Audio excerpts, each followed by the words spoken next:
ვიტკლავ მსმენელო, ჩემო მსმენელო, თუ კი ბავშვები გყავთ 18 წლამდე, გთხოვთ მოაშოროთ ეკრანებს და თუ კი ბავშვები ხართ, რომლებიც უყურებთ ახლა ამ ვიდეოს, თხოვნა რომ დახუროთ ეს ლაივი და გახვიდეთ სხვაგან. ან გადართოთ, ან ასკროლოთ, ან გასკროლოთ. მეგობრებო, ჩვენ ვისაუბრებთ დღეს ეხლა ამ წუთას იმ თემაზე, რომელიც კაცობრიობისთვის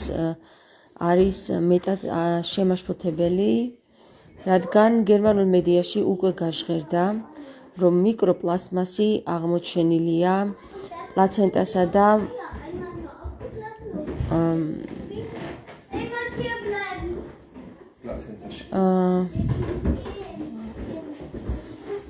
საკვერცხე ჯირკვლებში,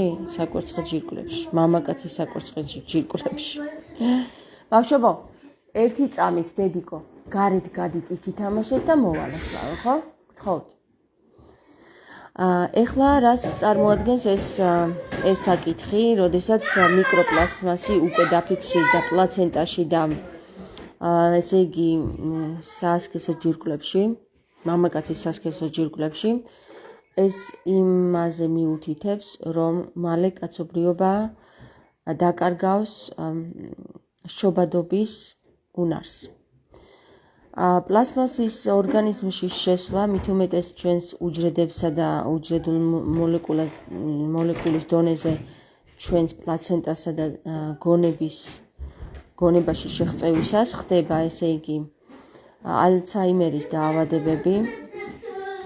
ხდება უშვილობის გამომწვევი მიზეზები და კატასტროფული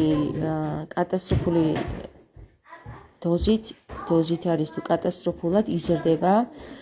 პლასტმასის მომრავლება ჩვენ ორგანიზმში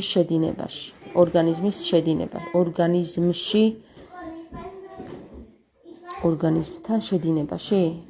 ორგანიზმთან ხო? თან გერმანულად ვაზროვნებ, ცოტა აღშფოთებული ვარ მეც. და უკანა ფონზე ბავშვები ცოტა ხმაურობენ და მაბნევენ. ერთი სიტყვით, მეგობრებო, ეს არის ის აპოკალიპტური სურათი, რომელიც უკვე საგრძნობლად დაფარულში არის და ეს რა თქმა უნდა თავიდანვე იცოდნენ, რომ ასე მოხდებოდა. სავარაუდოდ პირველი აზრი მე რომ მოვისმინე ეს ისტორია, რაც გამიჩნდა არის ის, რომ ის კვერცხ უჯრედები, რომლებიც შეინახეს ახლა უკვე რომელიღაცა ორგანიზაციებმა და ათასობით სპერმა შეინახეს და ათასობით რა არის მილიონობით ქალის კვერცხ უჯრედი, სავარაუდოდ შემდეგი სავაჭრო ბიზნესად გადაიქცევა ადამიანის და ბავშვის ყიდვა. იქიდან გამომდინარე, რომ ადამიანი ვეღარ შეძლებს ადამიანის შობას, ანუ ბავშვის შობას, ადამიანს ალბათ იმ საზოგადოებას, რომლებიც იქნებიან ამ კატეგორიას მიეკუთვნებიან, რომლებსაც მოუნდებათ შვილის ყიდვა და ექნებათ შესაბამისი თანხები, სავარაუდოდ გამოაყვანინებენ ამ კვერცხუჯრედებიდან კიდევ დარჩენილი კვერცხუჯრედებიდან შვილებს და შემდეგ ისინი შეისყიდიან. ეს არის სწორედ ის აპოკალიპტური სურათი, რომელიც თითქმის science fiction ფილმებში, science fiction ნადით წარმოგვიდგება, მაგრამ science fiction, ხო? ანუ წარმოუდგენელი რაღაც, რაც შეიძლება სინამდვილეში მართლა განხორციელდეს. და აი ძალიან დამშოკველი ამბავია ჩემთვის, რომ კაცობრიობა თვითონ გაინადგურებს თავს, როგორც არის ნათქვამი წერილებში, მართლაც ასე ხდება. არ არის ამისათვის საჭირო ატომური ბომბი, ამისათვის უბრალოდ საჭიროა მიკროპლასტმასი შეშვება შენს უჯრედის დონეზე მოლეკულებში. აქედან გამომდინარე, უკვე არის ეს ვითარება შექმნილი და უკვე არის კაცობრიობის ჯანმრთელობა იმდენად დაზიანებული, რომ თუ ვთქვათ, ამის საწინააღმდეგო არაფერი მოიფიქრა კაცობრიობამ, ძალიან დიდი ალბათობით კაცობრიობა განადგურდება მთლიანად უახლოს მომავალში და აქედან ალბათ აი ამ რობოტიზმის და ChatGPT-სა და ბიორობოტიზმის განვითარება იმისთვის დასჭირდათ, რომ ადამიანური გონებრივი უნარები ჩაიწეროს რომელიღაცა ჩიპმა. აი ChatGPT-მა და თუ ეს ჩიპიც განადგურდება, მაშინ ექსპერიმენტი ხომ? აი ეს ექსპერიმენტი რაც დაიწყო ადამი და ევათი, მთლიანად განადგურდება და დაიხურება. ადამი და ევას შექმნა მოხდა, იცით რომ არის ექსპერიმენტული და ექსპერიმენტის ნიადაგზე შექმნა დემურგმა ადამიც და ევაც და აი ის გონი, რომელიც პირველად იყო სიტყვა და გამოკეტა თვითონ ფიზიკურში,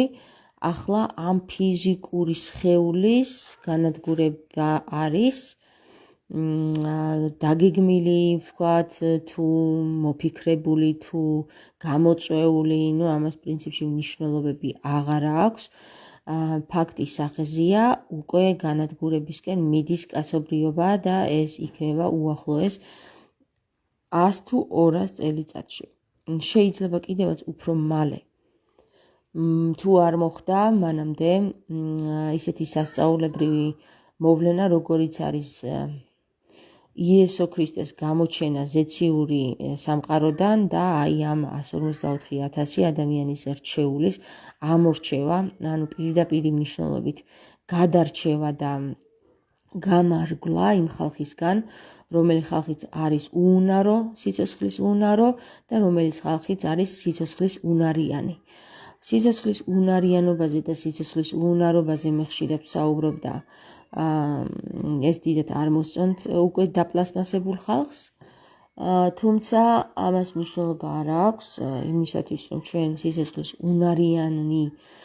ჩვენი ქმედებებით ვამტკიცებდეთ და ამას ხედავდნენ ზეციური ძალები, ამისათვის საჭიროა დაუზარელობა და პრაქტიკაში იესო ქრისტეს საქციელებით ცხოვრება. თუმცა დაპლასმასებული და უუნარო ხალხი თვით სასულიერო პირებში 99%-ია და ეს თავისთავად გადამდებია, როდესაც შენი წინამძღვარი, რომელზეც დამოკიდებული ხარ 99% გონებრივი მასით, ის შენს წინაშე წამლებსაც სვავს და კოკა-კოლასაც წინ მიირთმევს შენს თვალწინ, მაშინ, თქვენ იცით, რომ ხო, უამრავი დოზით ტკბილეულში არის ეს პლასტმასი, ფიქსირდება, ესე იგი, სნიკერსში, მარსში, ტვიქსში და იქ ჩამოთვლილი არის ნესტლეს წარმოების ყველა შოკოლადსა, კამფეტსა თუ კაკაოსა თუ ნებისმიერ წარმოებაში პლასტმასის რაოდენობა დაფიქსირებულია, ამას მივირთმევთ, შემდეგ ეს შედის ორგანიზმში უჯრედულ დონეზე, ოღონდ გამოდინებით ვეღარ გამოედინება და სწორედ ეს არის დამაქცეველი ის საკითხი, რომელსაც წესით უნდა ითვალისწინებდნენ სასულიერო პირები, იმიტომ რომ განწმენდილი სული და ხორცი არის სწორედ ის საკითხი, რასაც ქრისტე მოითხოვს ჩვენგან, თუმცა რა განწმენდილი სულსა და ხორცზეა საუბარი, აგერ მამაოები იმის მაგივრად, რომ ბუნებრივი კარაქი აჭამონ ხალხს მარგარინსა და პლასტმაზე დამზადებულ ზეთს აჭმევენ მარხვის დროს და გონიათ, რომ თავის განწმენდაში არიან. და ამ პლასტმასის შემცველობის მარგარინებითა და ტორტებით და ნამსხვრებით იკვებებიან. მოკლედ ერთი სიტყვით აბსოლუტური ქაოსია და ამიტომ ვამბობ, რომ ერთადერთი უუნარობა, რომელშიც დღეს ძალიან ხშირი არის სასულიერო პირებში, სიცოცხლიანობისადმი უუნარობა და უვიცობა, უცოდინრობა, რომელშიც გაწორთნილი და გაწაფული უნდა იყოს სასულიერო პირი, რომ არავინ არაფერი არ შემოატყუოს, თუმცა ადამიანი თვითონ თავისი გონებით უნდა გადაწყვეტდეს და სასულიერო პირმა თავის თავს მიხედოს და ადამიანმა თავის თავს. აი ეს ჯანსაღი მიდგომა რომ უნდა ყოფილიყო ნებისმიერ დედამიწის ნებისმიერ კუთხეში, სამწუხაროდ ეს ჯანსაღი მდგომარეობაც დარღვეულია და დღეს კაცობრიობის სრულიად პლანეტის გარშემო 99% რელიგიას, სხვადასხვა რელიგიების წინამძღვრებზე არიან დამოკიდებული და მათი სიტყვის გარეშე ვერაფერი ვერ გადაუწყვეტიათ და სწორედ აი იმ 1%-ის, რომელიც სიცოცხლის უნარიანობის შენარჩუნებული პირები არიან, აი სწორედ იმ 1%-ის გადასარჩენად შეიძლება კიდე ზეციურმა ძალებმა რაღაცა ძალები გამოყონ, იმიტომ რომ აი როგორ უინტერესო ვართ ჩვენ იმათთვის ზეციური ძალებისთვის, რომლებიც პრინციპში სულ სხვა თემებით და სხვა საკითხებით არიან დაკავებული და იმაზე უფრო დიდი საკითხებით ვიდრე აქ საქართველოში რაღაცა ფიზიკურობის გადარჩენაზე. თუმცა მოგიხსენებათ ისაც, რომ ჩვენი წერილებიდან, წმინდა წერილებიდან ვიცით, რომ ამ ექსპერიმენტიდან განადგურების დროს გადაარჩენს ნოეს ღმერთი და მის ოჯახს და აქედან გამომდინარე შესაძლებელია კიდევ ერთი ხელდაშვება და დასმა იმისთვის, რომ ჩვენ აი ეს ხორციელი მესამე განზომილების სახე კაცობრიობის განვითარებისა და სრულიად დროში არსებული აღმოცენებისა გადარჩეს რაღაცა სახით, აი სწორედ იმ უნარიან შემორჩენილ გრაალში, გრაალის სისხლი აიცით, წმინდა სისხლის გრაალში, რომელიც თავის თავს თვითონ განწმენს და ეს წმინდა სისხლის გრაალი, მოგეხსენებათ თქვენ, იყო და არის ზორობაბელის, ესე იგი ზორობაბელი ადამი და ევას შთამომავალი, უშუალო ხაზით ადამი და ევას შთამომავალი, ეს იყო ერთი ხაზი დასრულდა იესო ქრისტეს ჯვარცმით, მეორე ხაზი არის ბაგრატიონთა, ოღონდ ნამდვილ ბაგრატოვანთა და გვარგადაკეთებულთა კი არა, ნამდვილ სისხლით ბაგრატოვანთა ხაზი. მე ვფიქრობ და ჩემი შინაგანი ინტუიციით ვფიქრობ ასე, რომ ჩვენი წინაპრები, რომლებიც ასე ძალიან იცავდნენ და ის ფუსტი რაინდები ამ გრაალს, საიდუმლო გრაალს და რომლისთვისაც ჰიტლერის შემდეგ საქართველოში შემოვიდა და არიების ახალი რასის ჩამოყალიბებას ცდილობდა, აი ეს წმინდა გრაალი, რომელიც საქართველოში ჯერ კიდევ რამდენიმე აქა თუ იქ ადამიანში მოიპოვება, რომელიც სისხლიც ნებისმიერი შერეულ სისხლს თავისთავად თვითონ განწმენს, იმიტომ რომ მას აქვს დიდად განწმენდის უნარიანობა, ამიტომ მასში მოიპოვება უამრავი სახის ინფორმაცია, აი ეს ჯერ კიდევ გადარჩენისთვის არის შექმნილი, ალბათ გადარჩენა უწერია ამ წმინდა სისხლის გრაალს, ამიტომაც ჩვენ ძირითადად ვიცავდით მეფეებს, მეფის შთამომავლობას, მეფის სისხლს, ამიტომ იყო რომ მეფეს ჰქონდა უფლება რომ დაწოლილიყო პირველად ქალთა, რომელიც დაქორწინდებოდა, რადგან მისი გენეტიკა მასზე გადადიოდა და გენეტიკა ძლიერდებოდა. თუმცა რამდენად მორალურია ეს საკითხავია, ფიზიკურად შეიძლება გამართლებულია, მაგრამ მორალურად საერთოდ არ მართლდება. აქედან გამომდინარე, ერთადერთი გზა, რომელიც ხსნაში იყო ის, რომ ეს წმინდა სისხლის გრაალი შენარჩუნებულიყო, თუმცა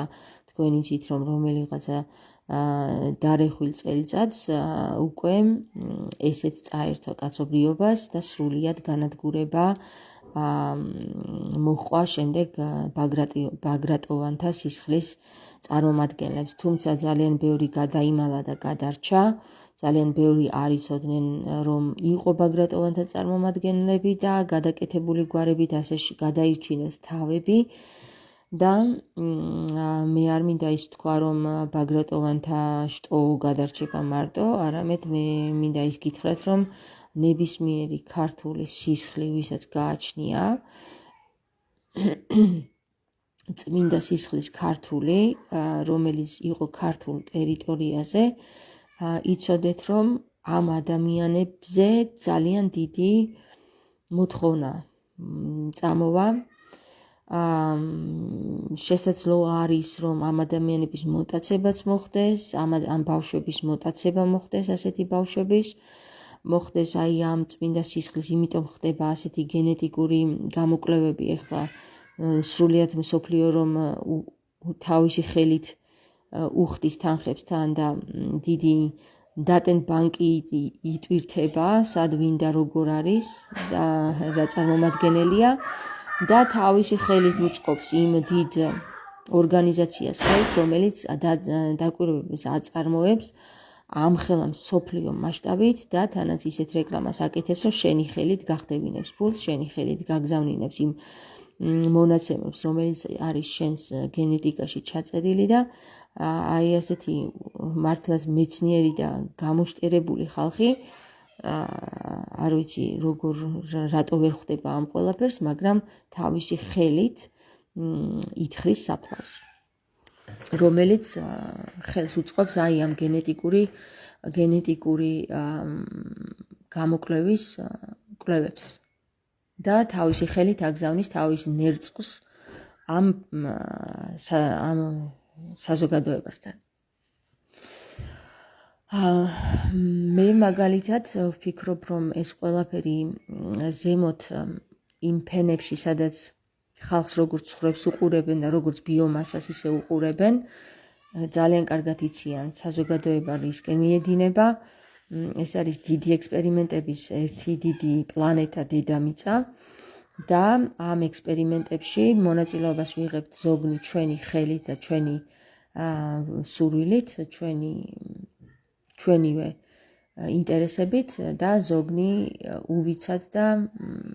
ბრმად. აქედან გამომდინარე, მე მინდა გითხრათ, რომ ის, რასაც გვიჟღერებენ, ისინი არ იტყუებიან, ისინი აბსოლუტურად ყველაფერს აჟღერებენ, ოღონდ შეფარული ფორმით და გონიერი ადამიანი ამას აუცილებლად მიხვდება და ამ ყველაფერს ისე დაალაგებს, როგორც გონიერი გრაალის წარმომადგენელი, სისხლის წარმომადგენელი გააკეთებდა. აქედან გამომდინარე, რომ მართლაც ის დრო დასრულდა, რომ ჩვენ ვიფიქროთ ტერიტორიების გადარჩენას კი არა, არამედ საკუთარი ტყავების გადარჩენაზე ვიფიქროთ და ტერიტორიებს დაიტაცებენ მგლებივით, დაიტაცებენ, ეს არის ერთგვარი ხრიკი იმისა, რომ აგარიდონ იმ თავარ მიზეს, თავარ პრობლემას თვალი აგირიდონ და გამომწვევი ომები და გამოწვეული უბრალოდ ის გამოწვეული გარემო, როგორც არის ომები, არეულობა, ინფლაცია და ასე შემდეგ, ამ ყველაფერმა გადაფაროს ის მთავარი ექსპერიმენტი, რომელიც დაწყებული არის სულ რაღაც რამდენიმე 1000 წლის წინ, როდესაც შეიქმნა ადამი და ევა ხორცის სახით. აქედან გამომდინარე, მეგობრებო, ეხლა არ ვიცი რამდენად თქვენ მზად ხართ ამ ინფორმაციისთვის, მაგრამ ძალიან მალე თქვენ გაიგებთ, რომ ეს ინფორმაცია მეტად მნიშვნელოვანი ინფორმაცია არის, რაც ეხლა გაჟღერდა და ძალა ერთობაში არ ვიცი რამდენად არის ეხლა ამ შემთხვევაში, იმიტომ რომ ერთობა უკვე დაიშალა და აღარ არის.